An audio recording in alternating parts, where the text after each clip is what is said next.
بعد سعرها ما بداخل في ال1000 جنيه، ما ينفعش نشتريها تاني. هنعملها ان شاء الله النهارده في البيت بطريقه سهله جدا ومضمونه جدا، واستحاله تفشل منك. اتبعي معانا الخطوات وان شاء الله هتطلعي احلى عرق بسطرمه في البيت، ضامنه نوع اللحمه اللي معموله بيها البسطرمه، وضامنه كمان طريقه العمايل ونظافه في العمايل. طبعا عمايل البيت مفيش انضف منها. وان كان على تقطيع البسطرمه، لو عندك سكينه حاميه هتقدري تقطعيه تقطيعه حلوه جدا، ولو ما عندكيش سكينه حاميه ممكن توديه لاقرب سوبر ماركت يقطعهولك عنده على المكنه تقطيعه زي اللي انت بتجيبيها منه بالظبط. وان كان على التكات والحركات، فالتكات والحركات كلها داخل الفيديو. يا ريت تتفرجوا على الفيديو، ولو عجبكم يا ريت ما تنسوش تدعمونا باللايك والشير وسبسكرايب للقناه ليصلكم منا كل جديد. الاول بنسمي الله بقى ونصلي على رسولنا صلى الله عليه وسلم. عليك الف صلاه يا رسول الله، اللهم صل وسلم وبارك عليك يا حبيبي يا رسول الله. انت بتجيبي عرق تليبيانكو من عند الجزار، الوزن اللي انت عايزاه، كيلو ونص 2 كيلو زي ما انت حابه. بتجيبيه وبتسحبيه. تسحبيه يعني بتقطعي الجلد الزياده اللي عليه او الدهن الزياده اللي عليه. ما عرفتيش تسحبيه او خايفه ان انت تسحبيه، خلي الجزار قولي له سحب لي العرق دون. هو هيسحب لك كل الدهون اللي عليه ويدولك زي ما شفتي كده معانا بالظبط. بنجيب بقى عرق التليبيانكو ده، ما بنغسلوش ولا اي حاجه، ما تجيبيش عليه ميه.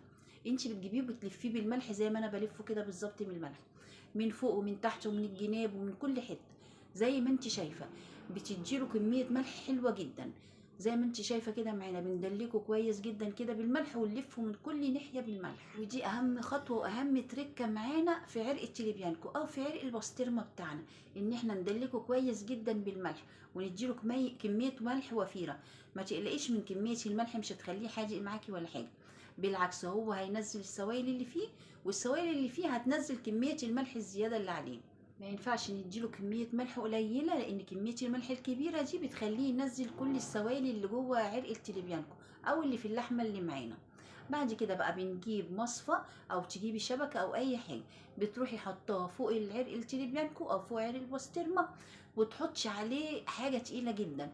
يعني أقل حاجة تقيلة عندك حطيها، المهم ان انت تقلي عليه كويس جدا وتضغطيه كويس جدا. ودي برضو تاني تركه واهم تركه معانا، ان احنا نضغطه كويس جدا عشان قلب البسطرمه معانا يستوي وينزل السوائل اللي فيه. لو ما نزلش السوائل مش هيستوي معانا. احنا ممكن نعلقها وتصفي السوائل اللي فيها، بس طريقه الضغط دي بتبقى اضمن من انك تعلقيها، لانها بتضغط كل السوائل اللي جوه، بتنزل كل السوائل اللي في البسطرمه. وبنسيبها بقى لحد ما تنشف. في الشتاء بتاخد لها تقريبا 4 ايام، وفي الصيف ممكن يومين او 3.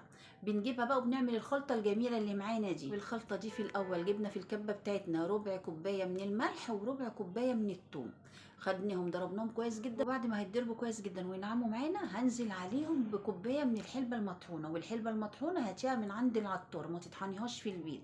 لو طحنتيها في البيت هتبوظ لك المطحنه بتاعتك. احسن هاتيها من عند العطار، بيبيع حلبه مطحونه جاهزه كده. هنجيب منها كوبايه زي ما قلت لكم، وهجيب كوبايه من البابريكا وكوبايه من الكزبره وربع كوبايه من الفلفل الاسود وربع كوبايه من الشطه، ونحط عليهم ربع كوبايه كده او نص كوبايه من الميه علشان يتضربوا كويس معانا ويتعجنوا زي ما حضراتكم شايفين كده معانا. وعلى فكره الكميه دي كميه كبيره عن العرق اللي احنا هنعمله. انا عاملاهم لاني هاخد منهم شويه، لاني هعمل كمان بسطرمه كدابه اللي هي البسطرمه باللحمه المفرومه، ودي منزلاها عندي على صفحه الفيسبوك. اللي يحب يشوفها يتفضل يدخل يشوفها، ينورني هناك. لكن انت طبعا لو مش تعملي غير عرق البسطرمه لوحده، طبعا اعملي نص الكميه، اعملي نص الكميه هتكفي العرق والزياده كمان. لكن انا عشان زي ما بقول لكم هاخد نص كميه الخلطه، فعشان كده زودت الكميه معايا شويه. بعد كده بقى جبنا العرق بتاعنا زي ما حضراتكم شايفين كده. شفتوا بقى الفرق اول ما عملناه ودلوقتي بعد ما سيبناه صفى كل السوائل اللي فيه.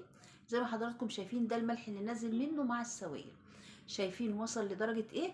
يعني معنى كده ان احنا عايزينه ان هو يضغط عليه كويس جدا عشان يدينا النتيجة المضمونة دي. لما يوصل معاكي للنتيجة دي اعرفي ان انت كده ماشية صح. ودي التركة برضو بتاعته، ان انت لما العرق يوصل معاكي بالشكل ده اعرفي وتأكدي ان العرق ان شاء الله عرق البسطرمة هيطلع معاكي احلى عرق بسطرمة. لو ما طلعش معاكي بالشكل ده يبقى كده انت ما ضغطتيهوش كويس، وكده ما صفاش الميه اللي فيه كويس. وبالشكل ده بقى ما تكمليش شغل فيه، لانه بالشكل ده هيكون باظ منك خلاص. علشان كده بقول لك اهم تركه فيه انك تضغطيه كويس جدا عشان ينزل كل السوائل اللي فيه، وكمان عشان قلبها يستوي من جوه. بعد كده بقى زي ما حضراتكم شفتوا كده، بعد ما اول ما جبنا عرق البسطرمه معانا، نفضنا كل الملح الزياده اللي عليه زي ما حضراتكم شفتوا كده معانا. وبجيب بقى الخلطه بتاعتي اللي انا واخده نصها، زي ما قلت لكم ان انا النص التاني خدته للبسطرمه الكدابه. هاخد بقى نص الخلطه اللي معايا وهغلف بيها البسطرمه بتاعتنا، وزي ما قلت لكم هي هتكفيها وزياده ان شاء الله. المهم ان احنا نغلفها كويس جدا. وزي ما حضراتكم شايفين الملح الزياده اللي كان على البسطرمه نزل كله في الصينيه، يعني ما تقلقيش من تغليف الملح، تغلفيه كويس جدا وما تقلقيش خالص، الملح كله هينزل معاكي. زي ما حضراتكم شايفين كده جبت الخلطه بقى اللي معايا وغلفت البسطرمه كويس جدا من كل ناحيه، ما بسيبش فيها فتفوته مش متغلفه، زي ما حضراتكم هتشوفوا معانا كده بالظبط غلفناها ازاي. المهم بس يا حبايبي تاخدوا بالكم من التريكات اللي قلت لكم عليها، لان دي الخطوات اللي هتنجح معاكم البسطرمه، على ان الحاجه غاليه جدا والواحد ما عندوش استعداد يجيب حاجه وتبوظ منه. تخلوا بالكم منها كويس جدا، ان انتوا تملحوها كويس جدا زي ما شفتوا معانا كده بالظبط، والضغط تضغطوها كويس جدا.